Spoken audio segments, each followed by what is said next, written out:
बिहार का सारण लोकसभा जो सीट है पूरे चर्चा में बना हुआ है। क्यों कि वहां पे जो सिटिंग जो सांसद है राजीव प्रताप रूडी, उनका जो एक कोरोना के समय एक वीडियो वायरल हुआ था। उस वीडियो में एम्बुलेंस में बालू रखकर उस एम्बुलेंस को घुमाया जाता था, लेकिन कोरोना के समय मरीज को रखने के लिए एम्बुलेंस की किल्लत थी, एम्बुलेंस की और ऑक्सीजन की बहुत किल्लत थी। और वहाँ पे जो है विपक्षी दल की जो कैंडिडेट है रोहिणी आचार्य है, जो वही रोहिणी आचार्य जो लालू प्रसाद यादव की बेटी है, जिन्होंने एक अपना किडनी अपने पिता को दिया था, उसी पे सम्राट चौधरी ने एक अपना बयान में दिया। इससे हम बात करेंगे, हमारे साथ अभिषेक पांडे हैं और युवा नेता है, पूरे बेबाक तरीके से बोलते हैं। क्या लग रहा है अभिषेक पांडे जी, सारण जो लोकसभा सीट है पूरे चर्चाओं में है, क्या लग रहा है वहां पर राजीव प्रताप रूडी का दाल गलेगा कि नहीं गलेगा, या दाल जो है आपको रोहिणी आचार्य गला देगी?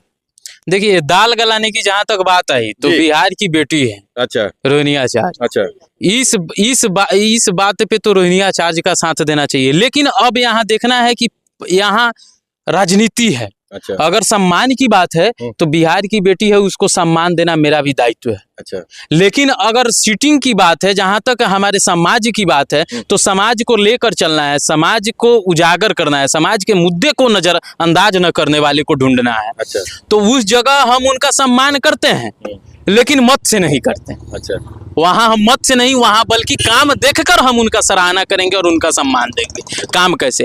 अब राजीव प्रताप रूडी की आप जो बात की है, राजीव प्रताप रूडी जो बहुत अच्छे व्यक्ति और बहुत बेबाक तरीका से अपना परचम लहराते हैं वो हमेशा। अच्छा। बल्कि मोदी जी के छवि पे आने के बाद, वो अपने सीटिंग कैंडिडेट होने के बाद, उन्होंने अपना जो है बिहार लेवल पे परचम लहराने का काम किया है।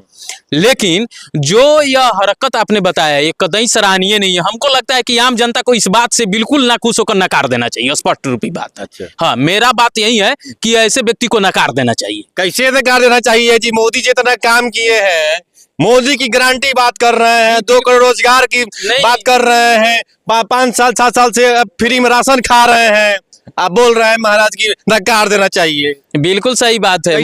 हाँ, बिल्कुल सही बात है। मोदी जी की आपने अभी आप अपने आप को घोषित करवा रहे हैं कि वो राजीव प्रताप के जगह नरेंद्र मोदी को उस जगह से चुनाव लड़ना चाहिए। अच्छा। नरेंद्र मोदी अगर उस जगह से चुनाव लड़ते हैं तो हम स्वीकार करते हैं। वो कार्य जो है, प्रताप रूडी चुनाव नहीं जीतेंगे तो मोदी जी कैसे बनेंगे प्रधानमंत्री जी?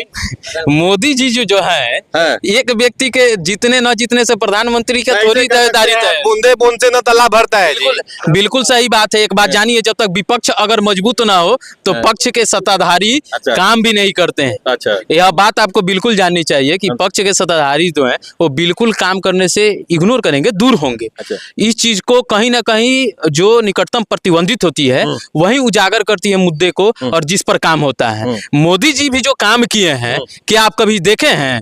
वह काम कांग्रेस से कहीं ना कहीं छूटी हुई थी, और जिस कीड़े को खोद खोद के उन्होंने काम किया है सिर्फ कांग्रेस को ध्वस्त करने के लिए किया है। अच्छा, यह चीज को आप नहीं सोचे। अब राजीव प्रताप रूडी की आप मोदी जी से कश्मीर में इतना आजादी से लोग घूम के आ रहा है, नहीं पता है? झंडा पूरा अपने दमखम से वहां लहराते हैं, पूरा खुलेआम घूम रहे हैं, इतना खड़ा है यहाँ पे, अगर नहीं पता है उड़ जाते थे। हम वही बतवा तो बोल रहे हैं आपसे। अच्छा, आप वही बतवा को समझिए कि मोदी जी के कामों को हम सराहना करते हैं, मोदी जी की सराहना करते हैं, लेकिन कुछ ऐसे उनके सीटिंग कैंडिडेट हैं जिसकी सराहना बिल्कुल नहीं होनी चाहिए। अच्छा, उनमें ये लेबिलिटी नहीं है। उस जगह दूसरे कार्यकर्ता को चुना जाए और दूसरे कार्यकर्ता को पद से गौरवान्वित किया जाए। वहाँ पे रोहिणी आचार्य जो चुनाव लड़ने आई हुई है, विदेश से आई है, क्या मालूम है सारण के बारे में जी? बात करते हैं। अच्छा, आज तक जो है एक बीजेपी का एक स्लोगन है कि बेटी बचाओ बेटी पढ़ाओ, ठीक है, लेकिन वही बीजेपी के प्रदेश अध्यक्ष होकर सम्राट चौधरी जी घोषणा करते हैं कि किडनी के बदले सीट दिया जाता है। अच्छा, एक कतई जनता स्वीकार करेगी क्या? अच्छा, कोई बेटी अपने बाप के लिए किडनी देती है, वो अपने प्रेम भाव से देती है, अब उसका सीट से क्या तुलना बनता है जी? अच्छा। परिवार का है व्यक्ति, वो अपने बाप को बचाने के लिए किडनी दे रहा है, तो वहाँ सीट का कोई मसौदा नहीं बनता। वहाँ कोई सौदा थोड़ी हो रहा है, बाजारू सौदा थोड़ी हो रहा है। अच्छा। लालू यादव उतने संपन्न व्यक्ति हैं कि जरूरत पड़ता तो पैसा से भी खरीद कर किडनी लगवा सकते हैं। लालू यादव उतने संपन्न व्यक्ति हैं, लेकिन यह सोचना चाहिए कि किसी बिहार की बेटी पे टिप्पणी करने से पहले हम नेतृत्व हैं एक पार्टी के, उस पार्टी के नेतृत्व करता है जो पार्टी केंद्र में अपना परचम लहरा रही है, सीट में बैठी हुई है। हम उस पार्टी के कैंडिडेट होकर और अभी वर्तमान में डिप्टी सीएम आप हैं और ऐसे बात को ट्वीट करते हैं, क्या सराहनीय बात है? आपको लगता है कि क्या बेटी बहन पे टिप्पणी होना सराहनीय है? सराहनीय नहीं है। तो हम मोदी जी की सराहना करते हैं, लेकिन कुछ ऐसे उनके सीटिंग कैंडिडेट है जिसकी सराहना हम नहीं कर सकते हैं। अच्छा, तो क्या लग रहा है रोहिणी आचार्य जो है सारण के बारे में अभी नहीं पता है, अभी बच्ची है, तो क्या लग रहा है कि आपको क्या लगता है कि राजीव प्रताप रूढ़ी को पैदा हुए उसी समय पता था क्या सारण के बारे में? नहीं पता था, नहीं ना पता। सिटिंग सांसद है वहाँ पे, बहुत जानकारी है, एक अच्छे नेता माने जाते हैं राजीव प्रताप रूढ़ी। सीटिंग कैंडिडेट है जी, हाँ। तो उन्हीं के काम की ना आप अभी सराहना कर रहे थे कि एम्बुलेंस में बालू घूम रहा था। सीटिंग कैंडिडेट होने के नाते ना, सीटिंग कैंडिडेट होने के नाते ना, जब पद चली जाएगी तो ध्वस्त हो जाएगा ना, बालू नहीं ना घूम सकता है। अच्छा, तो क्या लग रहा है कि महागठबंधन जो हमेशा कुछ ना कुछ चूक करती है? अब देख लीजिए ना कि चुनाव का समय जो है नजदीक आ गया, काफी जो कैंडिडेट का नाम अनाउंस ही नहीं हुआ है।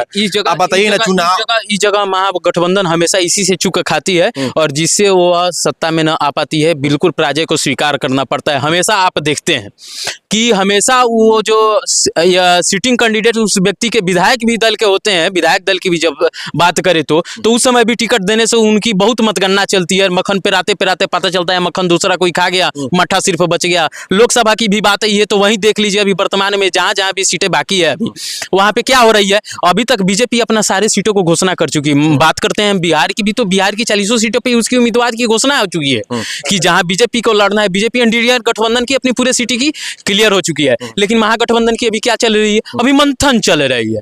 तो मंथन चलते मंथन कर रहा है जी, घिवा निकलेगा ऊपर से। हाँ, तो यही ना होता है कि मंथन करते करते दूसरे पार्टी का जो व्यक्ति है वो रहिया का निकला घिवा खा जाता है, मठवा छोड़ देता है। अब मठवा लेकर ये लोग चला जाता है, तो मठवा को क्या करना है? उतर सिराया हुआ है, उसको गरमा भी नहीं सकते कि खराब हो जाएगा। इसी तरह पी कर तो क्या लग रहा है सारण लोकसभा सीट पे क्या है राजीव प्रताप रूढ़ी के सामने रोहिणी आचार्य कितने दमखम के साथ लग रहा है कि इस बार चुनाव जीतेगी कि क्या हो सकता है? लालू परिवार की बेटी है तो दमखम की तो बात न करे वही बेहतर है। दमखम तो इसी तरह परिवार में आप जानते हैं, लालू परिवार का जिस दिन सत्ता था वो क्या दमखम था कि 1 नंबर से 2 नंबर प्लेटफॉर्म पे ट्रेन लग जाता था। तो उस परिवार से बेटी आती है और बेटी चुनाव लड़ती है, बाप को उसमें भी किडनी दी है, तो पूरे बिहार की ताकत लगा देंगे लालू यादव और उसको जिता लेंगे। तो क्या लग रहा है कि भाजपा के सामने पास होगी कि फेल हो जाएगी? भाजपा के सामने फेल हो सकती है कैंडिडेट के। सारण डिस्ट्रिक्ट जी जी बिल्कुल, भाजपा के सामने फेल हो सकती है, लेकिन कैंडिडेट के सामने फेल नहीं हो सकती। जो कैंडिडेट है वहां से उसके सामने फेल नहीं हो सकता। चलिए, मेरे साथ थे अभिषेक पांडे और बिहार के युवा नेता है, बेबाक तरीके से बोलते हैं। मैडम अभिषेक मिश्रा सीट में बिहार देख रहे थे। धन्यवाद आप सभी का।